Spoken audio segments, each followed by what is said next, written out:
बिस्मिल्लाहिर्रहमानिर्रहीम। Dear students, professor Zuhaib Rahman अपनी नए लेक्चर के साथ आपके साथ है। हमने अपनी आखिरी क्लास में कपल की डेफिनेशन पढ़ी थी और हमने ये भी पढ़ा था कि जब कोई कपल जो है वो किसी रिजिड बॉडी पे एक्ट करता है तो वो उस बॉडी में मूवमेंट पैदा कर देता है। तो आज हमने यही मोमेंट जो है किसी कपल का वो फाइंड आउट करना है कि कपल का मोमेंट कैसे फाइंड आउट किया जा सकता है। तो आइए देखते हैं। फर्ज करें ये हमारे पास एक रिजिड बॉडी है,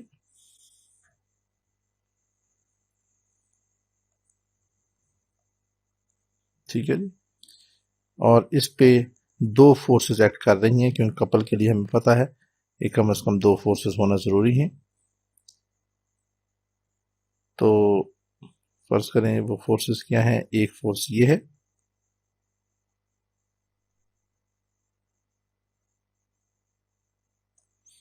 और दूसरी फोर्स हम यहां पे ड्रॉ कर देते हैं, ये आ जाएगी। और रिमेंबर कि इनका पैरेलल होना जरूरी है, तो मैंने कोशिश की है इनको पैरेलल ड्रॉ करने की। थोड़ी सी बड़ी हो गई है क्योंकि इक्वल होना भी जरूरी है इनका, तो मैं इसको थोड़ा सा यूं सेट कर देता हूं। तो इस फोर्स का नाम आप रख लें P, और ये एक्ट कर रही है पॉइंट ए पे। ये पॉइंट है -P और ये एक्ट कर रही है पॉइंट बी पे। अब जब ये दोनों फोर्सेस देख लें आप, इनकी इक्वल भी हैं, पैरेलल भी हैं और अनलाइक भी हैं, तो ये एक कपल है। P और -P का ये एक कपल है। अब जब ये एक कपल, हमने ये थोड़ी देर पहले डिस्कस भी किया और पिछली क्लास में भी, कि जब ये कपल किसी रिजिड बॉडी पे एक्ट करेगा तो वो किसी खास पॉइंट के रेस्पेक्ट से उस पॉइंट पर रोटेशन शुरू कर देती है। तो फर्ज करें ये हमारे पास वो पॉइंट है O, और यहाँ पे with respect to this point O ये बॉडी अब रोटेट करेगी, ठीक है जी। तो यहाँ पे मैं ये पॉइंट O ड्रॉ कर देता हूं।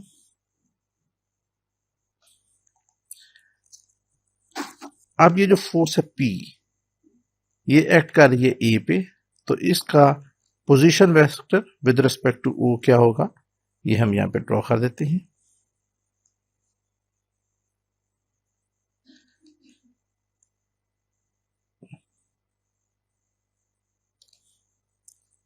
ये इसका पोजीशन वेक्टर है R1,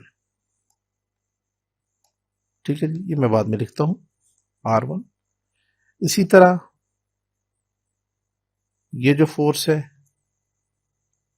-P, ये एक्ट कर रही है B पे, तो इसका जो पोजीशन वेक्टर होगा with respect to B, with respect to O, वो ये होगा R2।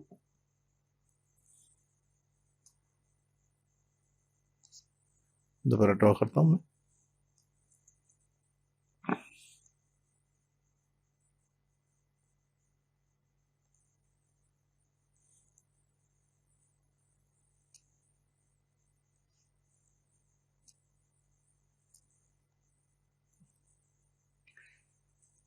ये ड्रॉ करना थोड़ा सा आसान नहीं होता, तो ये हमारे पास आ गया दूसरा, और इसका पोजीशन वेक्टर है R2। ये मैं भी लिखता हूं थोड़ी देर में, ठीक है जी। तो ये मैं इसको मिला देता हूं, और A और B को अगर हम आपस में मिलाते हैं तो ये पोजीशन वेक्टर बनेगा R,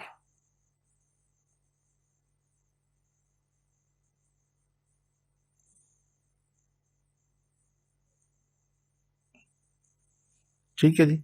अब चूंकि यहाँ पे काफी सारे वेक्टर इकट्ठे हो गए हैं, तो इन तीन पोजीशन वेक्टर्स को डिफरेंशिएट करने के लिए मैं क्या करता हूं, मैं इनको थोड़ा सा डॉटेड लाइन में शो कर देता हूं। तो मैं इसको डॉटेड लाइन में चेंज कर रहा हूं ताकि हमें समझने में आसानी हो।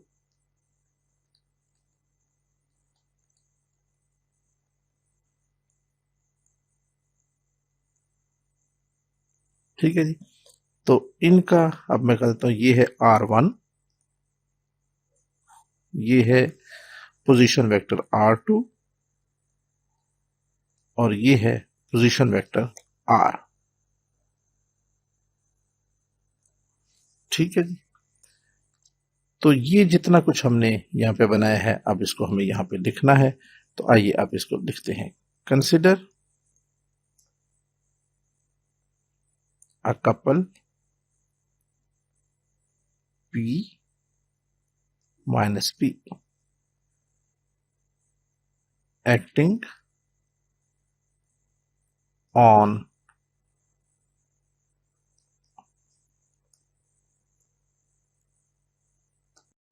a rigid body. Let P acts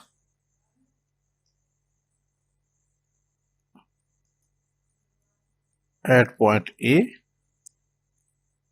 whose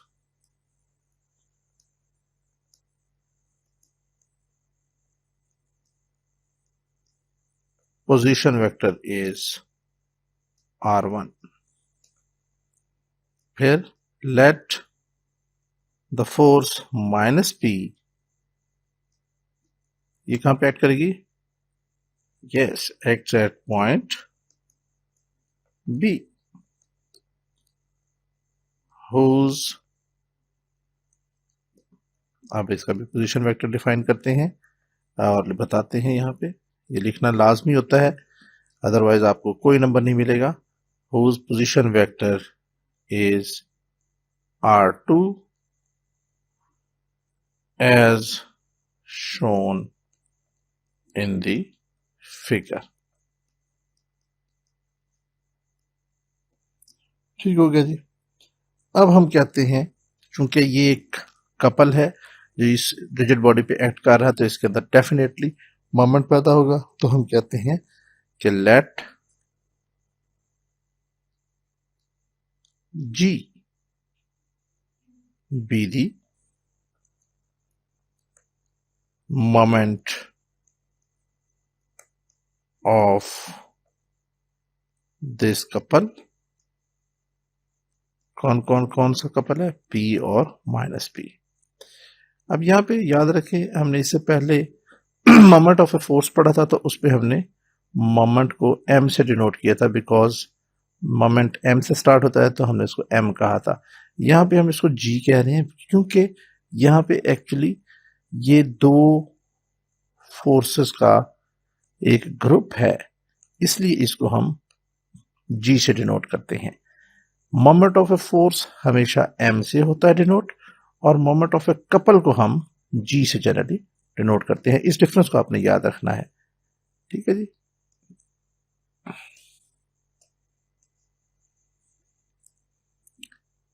तो फिर by definition, therefore using Varagne's theorem,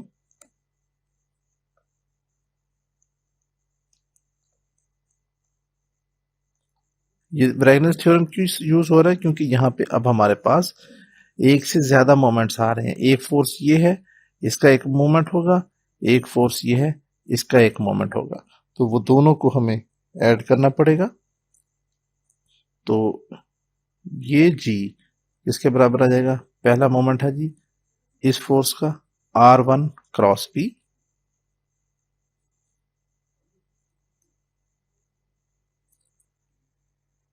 plus दूसरा है R2 cross minus P, position vector R2 और इसकी cross multiplication with force minus P।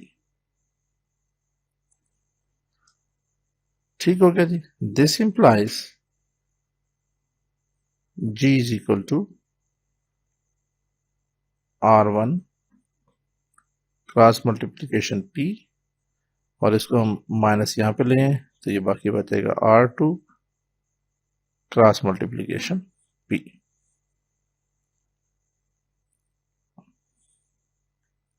अब इसको हम यूं भी लिख सकते हैं, this implies g is equal to, अगर दोनों में p जो है वो कॉमन है तो बाकी रह जाएगा r1 minus r2 cross multiplication p। इसको आप कहें इक्वेशन नंबर 1। अब आप यहां पे देखें, नाउ इस ट्रायंगल को देखें, from triangle O A B, यहां पे क्या है, ओ ए बी ओ बी, ठीक है जी। तो ये जो पोजीशन वेक्टर था ओ बी, ये पोजीशन वेक्टर जो है वो बी ए आर, और ये है ओ ए, ठीक है जी। तो यहां से हमारे पास ओ ए किसके बराबर आ सकता है, ये इसको प्लस किया, प्लस इसको किया, तो इसके बराबर आ जाएगा। वेक्टर्स का head and tail rule, O B ये प्लस ये is equal to O A, तो यहां पे आ जाएगा O B plus B A. अब यहां पे पोजीशन वेक्टर इसके डाल दें, ओ ए किसके बराबर है जी, r1 is equal to O B r2 के बराबर, और बी ए r के बराबर। तो यहां से हमारे पास आ जाएगा r बराबर आ जाएगा r1 माइनस r2, ठीक हो गया जी। तो इसको हम इक्वेशन नंबर 2 कह देते हैं, और इसकी वैल्यू r की वैल्यू r1 माइनस 2 यहां पे पुट कर देते हैं। Therefore g is equal to r1 minus r2 की जगह ये r आ गया, r क्रॉस मल्टीप्लीकेशन p। अब हम इसका दोनों साइड पे मैग्नीट्यूड लेते हैं, दिस इंप्लाइज इसकी मैग्नीट्यूड, और इधर भी r क्रॉस p इसकी मैग्नीट्यूड, दिस विल गिव अस, इसको हम जनरल g से डिनोट कर देते हैं, और ये आ जाएगा r p और इनके दरमियान साइन ऑफ थीटा, ये बाय डेफिनेशन हम जानते हैं। And this is equal to g is equal to p को बाहर निकाल लें, बाकी रह जाएगा r into sine of theta. इसको आप कह दें, तो ये जो यहां पे हमने लिखा था r, ये आया था हमारे पास बाय इक्वेशन 2, ये आपने रीजन लिखनी है यहां पे। इसको आप कह दें इक्वेशन नंबर 3। अब हमने p तो निकाल लिया, अब ये r साइन थीटा किसके बराबर है ये हम देखना चाहते हैं, इसकी वैल्यू किसके बराबर आ सकती है। तो इसके लिए मैं क्या करते हैं, हम यहां से एक परपेंडिकुलर ड्रॉ करते हैं b से इस फोर्स a के ऊपर।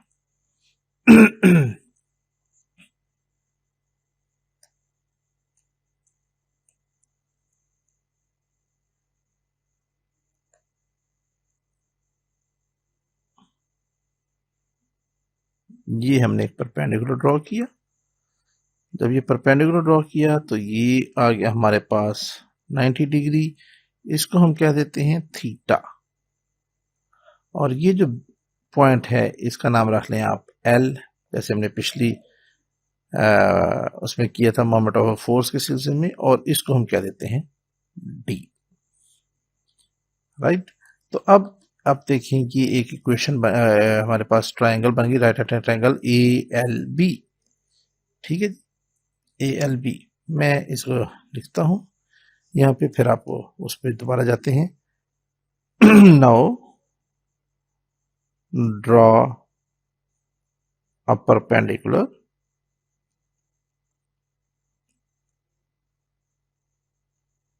From point B on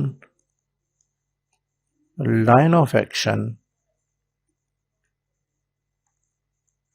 of P that meets at point L.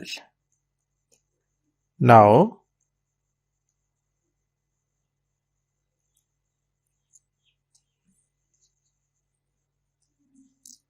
take